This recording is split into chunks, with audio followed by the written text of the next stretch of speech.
Hello, good morning everyone. আমি shiny from Netherlands.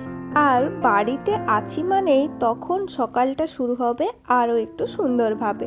আমাদের ওখানে তো ব্রেকফাস্ট মানে ওই ব্রেড জ্যাম বা বাটার, না হলে মুসলি বা কর্নফ্লেক্স। বাট এখানের ব্রেকফাস্টে কিন্তু থাকে নানা বৈচিত্র্যতা।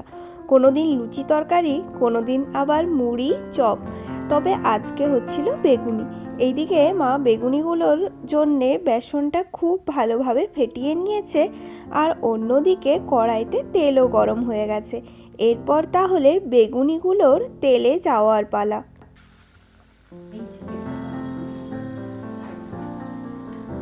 তেলটা একটু কম গরম হয়েছে মনে হয়, আর একটু হলে আরও বেশি একটু আওয়াজ হতো।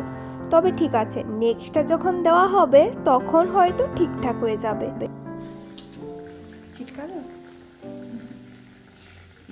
লেগেছে আপনার? এই যে বেগুনিগুলো খুব সুন্দরভাবে এখানে ভাজা হচ্ছে, আর ওইদিকে মুড়ির জন্যেও সমস্ত ব্যবস্থা করে নিতে হবে। মুড়ির সাথে শসা, পেঁয়াজ, তারপর মিষ্টি, চানাচুর, তেল, এই সব নানান কিছু দিয়ে আমাদের ওখানে মুড়ি খাওয়া হয়। এই যে আমি মুড়ি নিয়ে বসে পড়েছি। তবে মিষ্টি খেতে খুব একটা ভালো লাগে না, আবার দেশে আসলে যেহেতু পাওয়া যায়, তাই মনে হয় 2-4টা মিষ্টি একটু একটু করে টেস্ট করা যেতেই পারে। তাই ওইটার হাফ আর ওইটার হাফ করে একটা করে নিয়েছি। বেশি খাওয়াও আবার যাবে না বাবা।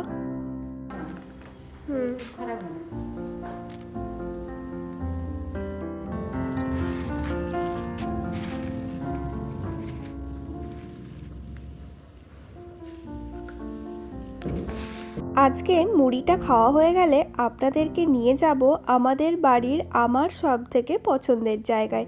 শুধু আমার বললে ভুল হবে, মোটামুটি সবারই এটাই সব থেকে পছন্দের জায়গা।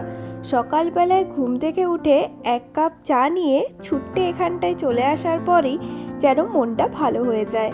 ঠাকুর ঘরের পাশেই আছে এত বড় একটা বাগান। বাড়ির প্রায় অর্ধেকটা অংশ ছেড়ে রাখা হয়েছে শুধুমাত্র গাছপালার জন্যে। এখানে বাবা, মা, ভাই সবাই গাছপালা খুবই পছন্দ করে। তার জন্যে বিভিন্ন রকমের গাছ এই ছোট্ট জায়গাটার মধ্যে নিজেদের জায়গা করে নিয়েছে। সবার আবার গাছের পছন্দ আলাদা আলাদা, তাই বাড়িটা যখন সবার, পছন্দের গুরুত্বও সবাইকেই দিতে হবে। যেমন ফুলের গাছ পছন্দ মায়ের, ফলের গাছ পছন্দ ভাইয়ের, আর বাবার আবার পছন্দ যে কোনো গাছ হলেই হলো, মোটামুটি সবুজ থাকতে হবে। তবে এই যে এখানে এত সুন্দর সুন্দর এত রকমের গাছপালা দেখতে পাচ্ছেন, এগুলোর বয়স কিন্তু খুব একটা বেশি নয়, ওই 4 থেকে 5 বছর। এইসব গাছপালা লাগানো কিন্তু বেশ একটা নেশার ব্যাপার। মানে লাগাতে লাগাতে এমন একটা নেশা হয়ে যায়, আর এইসব ফুল ফল দেখে মনও বেশ ভালো হয়ে যায়। মাকে তো দেখেছি মাঝে মধ্যে বিকেলের দিকে এই সব গাছপালার নিচ পরিষ্কার করতে বা সুন্দর করে সেই মাটি খুঁড়ে দিতে নিজেই লেগে পড়েন। তবে রাসমণি কাকিমাও আছে যে মাকে হেল্পও করে এত সুন্দর গাছগুলোকে বেশ তরতাজা করে রাখার জন্যে। ওই যে ঠাকুরের তুলসী থানটা ওখানে আছে, আর এখানে বিভিন্ন রকমের ফুল ফোটে। এত বড় গাছটা হলো জবা ফুলের গাছ, সারা বছর ধরেই কিন্তু এই জবা গাছ ফুল দিয়ে যায়, আর বিভিন্ন ফুলগুলো মায়ের পুজোর কাজেও লেগে যায়। এখানে একটা বেশ বড় আমের গাছ হয়েছে, তবে এখনো পর্যন্ত একবারও আম ধরেনি। এটা হলো নারকেলের গাছ, এখনো অনেক দেরি আছে নারকেলটা বড় হতে। এত গাছে জল দেওয়া, এদের মাটি খুপিয়ে খুপিয়ে রাখা, তারপরে আবার নতুন গাছ লাগানো, কোন গাছে আবার পোকা ধরে যাচ্ছে সেটার খেয়াল রাখা, কম খাটনির ব্যাপার নাকি।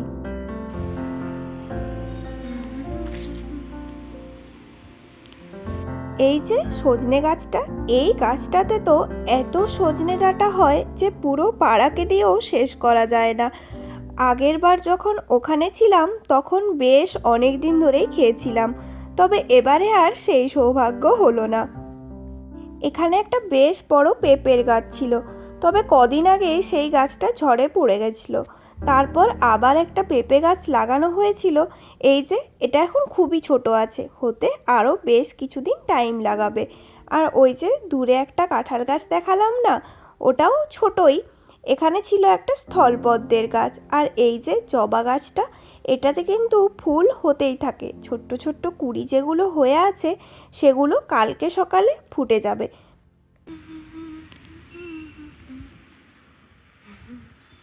তবে এইখানে যেহেতু এতগুলো বাড়ি পাশাপাশি আছে, তার জন্যে এই বাগানটাতে ঠিকঠাক সূর্যালোক আসে না, তাই সব গাছগুলো নিজেদের মতো করে ঠিকঠাক প্রভাব বিস্তার করতেও পারছে না। যদি এখানে রোদ আসতো তাহলে হয়তো গাছগুলো আরও ভালো হতো। এই যে জবা গাছ, তারপর বিভিন্ন ফলের গাছ, এগুলোতে তো প্রচুর পরিমাণে রোদ লাগে। গরমকালে তাও ঠিক আছে, তবে শীতকালের সময়টায় বেশ ভালোই অসুবিধা হয়। ওইখানে রাসমণি কাকিমা বসে কাজ করছিল। আর এই যে চলুন ওইদিকে নিয়ে যাব আর একটা বাগানে, যেখানে রোদও আসে আর ফুল ফলে এই বাগানটাও বেশ ভর্তি। এখানে তো এত গাছ আছে যে মানুষ হাঁটারও ঠিকঠাক জায়গা নেই, তবে মাঝখান দিয়ে একটা লম্বা রাস্তা করা হয়েছে। এই যে একটা ঝাউয়ের গাছ, আর যেহেতু শীতকাল প্রায় শেষের মুখে, তাই সুন্দর সুন্দর ফুলগুলো অনেকটা শুকিয়ে গেছে। আরও এক সপ্তাহ পরে এই ফুলগুলো যে কি অসাধারণ সুন্দর লাগছিল তার কি বলবো। এই ফুলের গাছটা তো আপনি সবার বাড়িতেই পেয়ে যাবেন। ওই নিত্য পুজোতে ব্যবহার হয় যে ফুল, এটা নয়নতারা বলে। আর ওইদিকে আছে প্রচুর ডালিয়া ফুল। ডালিয়া ফুলগুলো এত সুন্দর বড় বড় থোকা থোকা হয়েছিল যে কি সুন্দর লাগছিল কদিন আগেই, তবে এই 2-4 দিনেই একটু রোদ পেতেই এগুলো কেমন যেন শুকনো হয়ে গেল।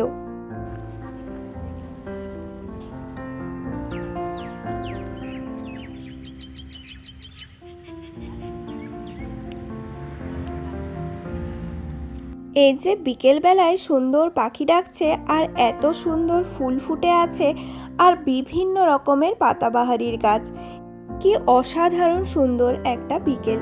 এই সবে সূর্য মাথার ওপরে অস্ত যাচ্ছে। এখানে কিন্তু যেমন দুপুরটা সুন্দর, তেমন এই সন্ধে নামার আগে ঠিক যখন পড়ন্ত বিকেল, সেটাও এক আলাদা সুন্দরতা। কিন্তু এই ফুলগুলোতে এত মিষ্টি একটা সুগন্ধ আসছে না, যে সব কিছু মিলেমিশে একদম চমৎকার।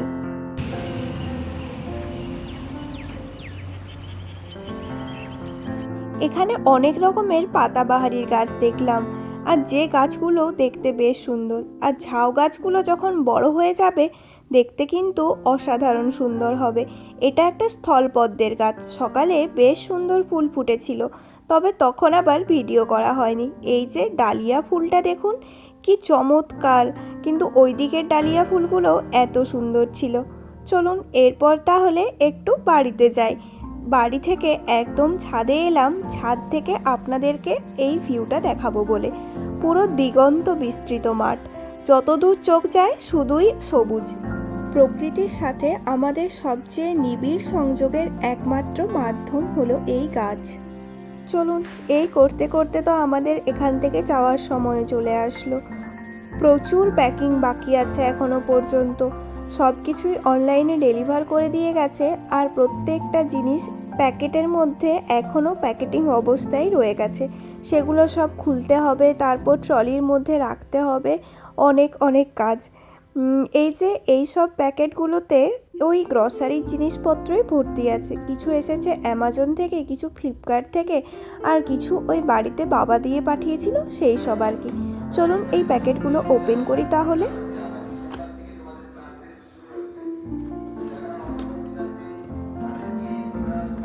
এখানের স্কুলে বেশ ভালো একটা জিনিস দেখলাম। স্কুলে যখন বাচ্চারা প্রেয়ার করে তখন সেটা মাইকের মাধ্যমে পুরো গ্রামে শোনা যায়। এটা কিন্তু বেশ ভালো একটা পদক্ষেপ। এই যে অনেক কষ্টে বক্সটা খুললাম, এর মধ্যে আছে প্রচুর জিনিস। তার মধ্যে এটার মধ্যে ছিল কারি পাতা, ওইদিকে সোয়াবিন, বিভিন্ন রকমের মশলা, আর একটা অর্ডার করেছিলাম এই রোস্ট বিস্কিটটা। ওখানে টোস্ট বিস্কিট পাওয়া যায়, বাট এরম স্বাদের না। আর প্রচুর মশলা আর চা পাতা। আচারও নিয়েছিলাম, এই আচারটা ছিল ওই আমের সাথে লেবু এরম ফ্লেভারের। চলুন এগুলো তাহলে এখন এই অবস্থায় থাক, পরে প্যাকিং করতে বসা যাবে। আজকের ভিডিওটা তাহলে এখানেই শেষ করছি। যদি আমার ভিডিও আপনাদের ভালো লাগে তাহলে প্লিজ লাইক, কমেন্ট, শেয়ার আর সাবস্ক্রাইব করতে ভুলবেন না। দেখা হবে পরের নতুন একটি ভ্লগে। Thanks for watching my video. আর শেষটা শুরু করলাম এই সুন্দর গাছের মধ্যে থেকে।